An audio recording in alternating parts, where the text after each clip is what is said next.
안녕하십니까. 8월 30일 토요일 말씀 묵상 함께 시작하겠습니다. 오늘도 주님께서 우리 가운데 계셔서 우리를 붙잡아 주시는 것을 느끼는 하루 살아갈 수 있기를 간절히 기도합니다. 오늘 본문은 창세기 37장 31절에서부터 36절까지 말씀이고요. 통독하신 말씀은 에스겔 22장부터 24장입니다. 내일 주일에는 에스겔 25장부터 27장을 읽으시면 되겠습니다. 날마다 솟는 샘물에서는 오늘 본문이 37장 29절부터 36절입니다만은 어제 29절과 30절을 함께 묵상을 했습니다. 오늘 본문에서 우리는 야곱의 아들들이 야곱을 속이는 모습을 볼 수 있는데요. 이걸 통해서 악의 뿌리가 얼마나 깊은 것인가를 확인하고 하나님께서 어떻게 그것을 치유해 가시는가를 한번 살펴보았으면 좋겠습니다. 그럼 먼저 말씀을 보시겠습니다. 그들이 요셉의 옷을 가져다가 순념소를 죽여 그 옷을 피해 적시고 그의 채색 옷을 보내어 그의 아버지에게로 가지고 가서 이르기를 우리가 이것을 발견하였으니 아버지 아들의 옷인가 보소서. 내 아들의 옷이라. 악한 짐승이 그를 잡아먹었도다. 요셉이 분명히 찢겼도다. 하고 자기 옷을 찢고 굵은 배로 허리를 묶고 오래도록 그의 아들을 위하여 애통하니 그의 모든 자녀가 위로하되 그가 그 위로를 받지 아니하여 이르되 내가 슬퍼하며 서울로 내려가 아들에게로 가리라 하고 그의 아버지가 그를 위하여 울었더라.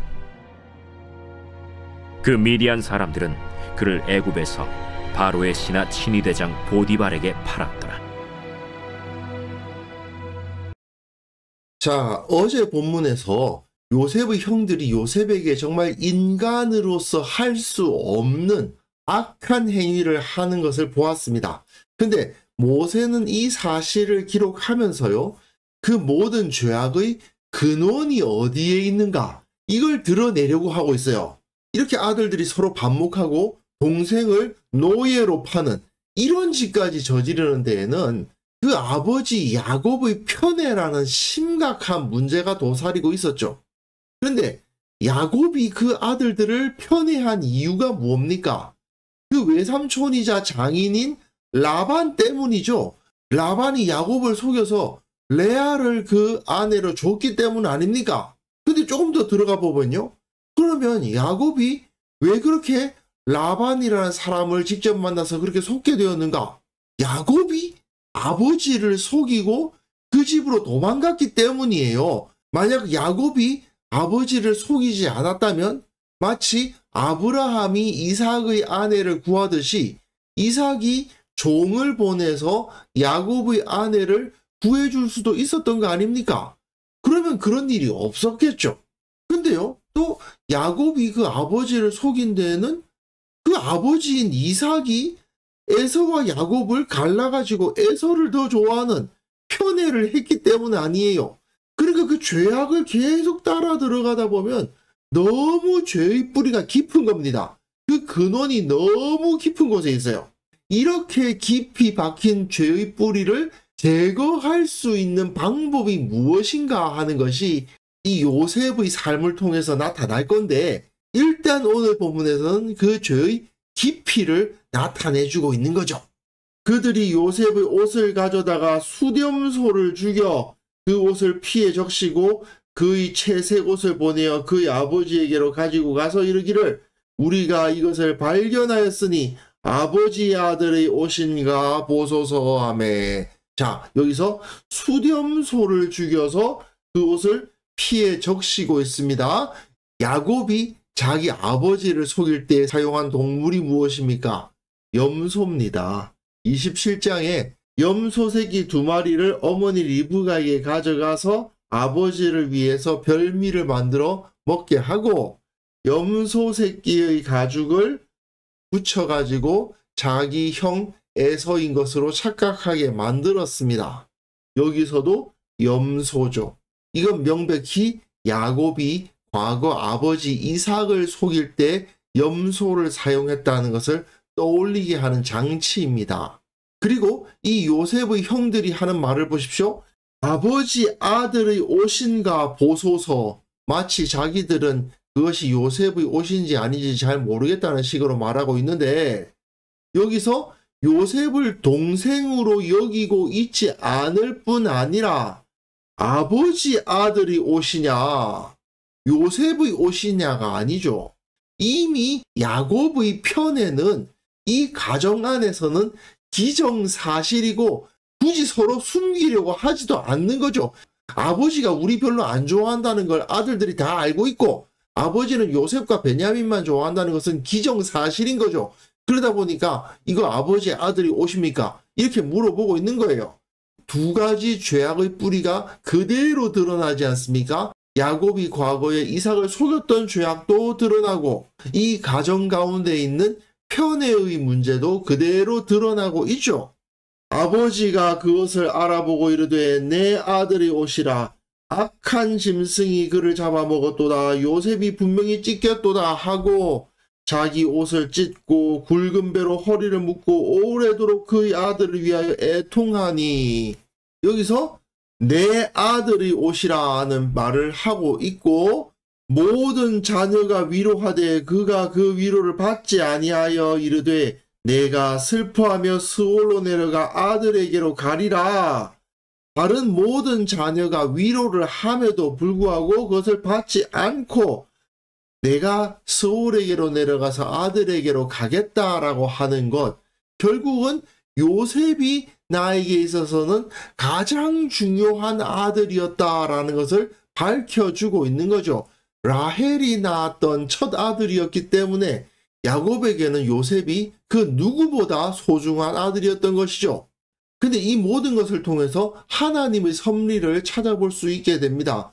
야곱은 자기보다 형을 더 사랑했던 아버지를 속였습니다. 야곱의 아들들은 자기들보다 요셉을 더 사랑하는 아버지를 속이고 있는 거잖아요. 똑같아요. 결국 자기가 저질렀던 죄를 그대로 당하고 있습니다. 그런데요, 조금 더 멀리 보면 결국은 야곱이 요셉과 베냐민만을 사랑하는 그 편애로 인해서 가정이 무너지고 있었거든요. 그렇기 때문에 하나님은 그 가정을 하나 되도록 하시기 위해서 야곱에게서 요셉을 빼앗아 가신 겁니다. 결국 이 가정이 겪고 있는 이 고통, 이 악의 뿌리는 그 아버지 야곱에게 있거든요.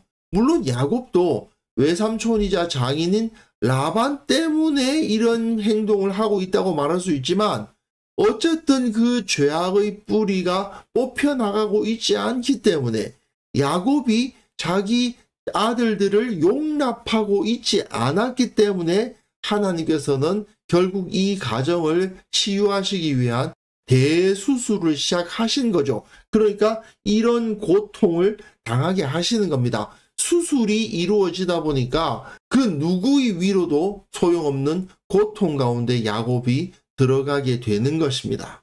이 36절부터는 이제 본격적으로 요셉 이야기가 시작될 건데, 38장에서는 유다 이야기가 나옵니다. 왜 갑자기 유다 이야기가 나오느냐 하면 유다의 모습과 요셉의 모습을 대조시키기 위해서예요. 요셉을 팔아버리는 것을 주도했던 유다가 어떤 녀석이었는가를 쭉 쓰고 나서 그에 비해서 요셉은 어떻게 살았던가 하는 것을 보여줌으로써 누가 진정한 구원자인가를 보여주는 거죠.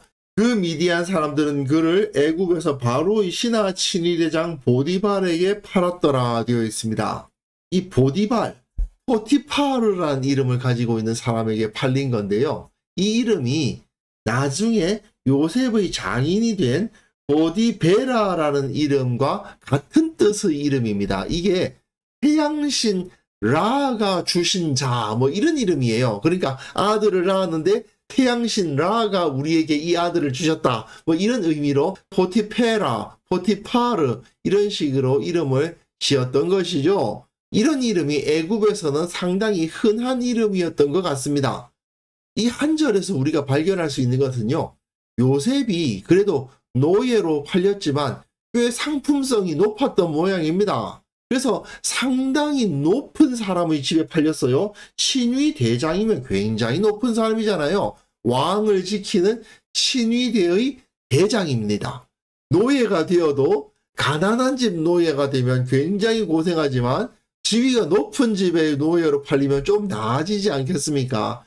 하나님께서는 요셉이 노예로 팔리도록 섭리하셨지만 그를 존귀하게 여기셨고 그를 지켜주셨기 때문에 상당히 좋은 자리, 귀족의 집에 들어갈 수 있도록 해주신 거예요. 그리고 이후의 내용을 많이 아시지만 비록 신부는 노예였지만 절대로 비참하지 않은 삶을 살게 해주셨죠. 그리고 이후에 모세는 이제 요셉을 노예로 팔 것을 주도했던 유다의 삶과 요셉의 삶을 비교함으로써 진정으로 존귀한 삶이 무엇인가 하는 것을 보여주기도 할 겁니다. 어쨌든 오늘 본문에서는 야곱의 고통에 조금 주목을 해야 돼요. 하나님께서 야곱과 그 아들들을 이스라엘, 곧 하나님의 백성으로 세우시기 위해서, 그러니까 거룩한 백성의 조상이 되도록 하시기 위해서 그 모든 죄악을 치유하시기 위한 수술을 시작하시는 겁니다. 일단 뭐가 문제인지를 드러내시죠. 환부를 완전히 도려내시기 위해서 뭐가 문제인지를 오늘 본문에서는 드러내고 계시는 것을 볼 수 있습니다. 그리고 그 수술이 시작이 되었는데 굉장히 아프죠. 야곱이 통곡하는 모습을 보면 그가 느낀 고통이 얼마나 컸던가를 짐작할 수가 있죠. 그러나 야곱의 고통은 이 가정이 바로 서기 위해서 일단 야곱이 가지고 있는 그 피해의식과 편애와 아들들을 용납하지 못하는 모습들이 치유되어야 되고, 또 그 아들들이 아버지로부터 상처를 받았는데 그 상처 때문에 더 큰 악을 저질렀던 아들들의 잘못을 치유하고, 또 이들이 하나 되지 못하는 모습을 또 치유하기 위해서 그 고통은 반드시 필요했던 것입니다. 하나님께서 우리 인생 가운데 힘든 시간을 보내게 하시는 경우가 있습니다. 지금 당장은 하나님의 뜻이 어디 있는지 알 수 없다 보니까 원망과 탄식이 나올 수도 있습니다. 하지만 하나님께서는 모든 것을 합력하여 선을 이루시는 분이십니다. 하나님의 섭리를 우리가 믿는다면 우리가 힘든 현실을 경험한다 하더라도 결국 하나님께서 영광스럽게 회복해 주실 것이라는 것을 바라볼 수 있을 것입니다. 나의 잘못과 죄 때문에 혹은 내 주위 사람의 죄 때문에 고통을 당하게 되는 경우가 있는데요. 결국 이 모든 고통을 사용하셔서 하나님께서 진정한 영광스러운 치유를 허락하신다는 것을 바라볼 수 있어야 되겠습니다. 그래서 이 시간 함께 기도하실 때에는요, 주님께서 모든 것을 바로잡으신다는 사실을 믿고 내 인생을 주님의 뜻에 맞춰가며 살아가게 하옵소서. 한국 교회를 위해서 특별히 이 교회가 모든 고통과 혼란 가운데 치유되고 바로 서는 역사를 경험하게 하옵소서. 함께 기도하는 시간 가졌으면 합니다.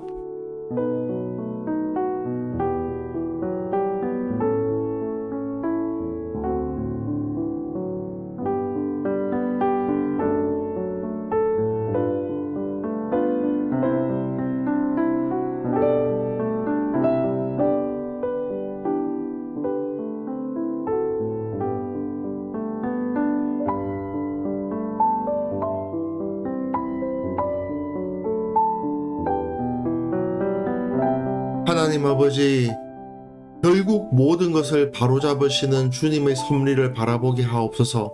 내 인생이 주님의 손에 붙잡혀 있다는 사실을 기억하게 하시고 주님께서 가장 좋은 길로 나를 인도해 가신다는 사실을 믿고 주님의 뜻에 순종하는 지혜로운 자가 되게 하여 주옵소서. 특별히 한국 교회를 위해서 기도합니다. 참으로 많은 상처들, 많은 죄악들이 드러나고 있을 때마다, 그것 때문에 고통당하고 그것 때문에 부끄러움을 느낄 때마다 주님께서 그것을 통해서 치유의 역사를 행하신다는 사실을 믿고 하나님의 역사를 바라보며 또한 주님의 역사에 순종하는 자들 될 수 있도록 한국교회를 주님께서 바로잡아 주옵소서. 아버지, 특별히 내일 주님께 거룩한 예배를 드리기를 원합니다.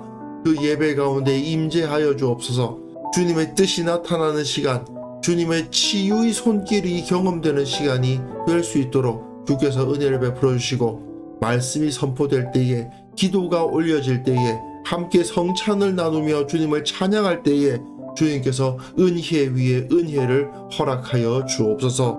오늘 하루 살아가는 그 모든 삶 가운데에서도 하나님께서 함께하여 주시고, 어려운 일 있을 때라도, 힘든 일 겪는다 하더라도 두려워하지 아니하고 주님의 섭리를 바라보는 참된 신앙인으로서 오늘 하루 살아가게 하여 주옵소서.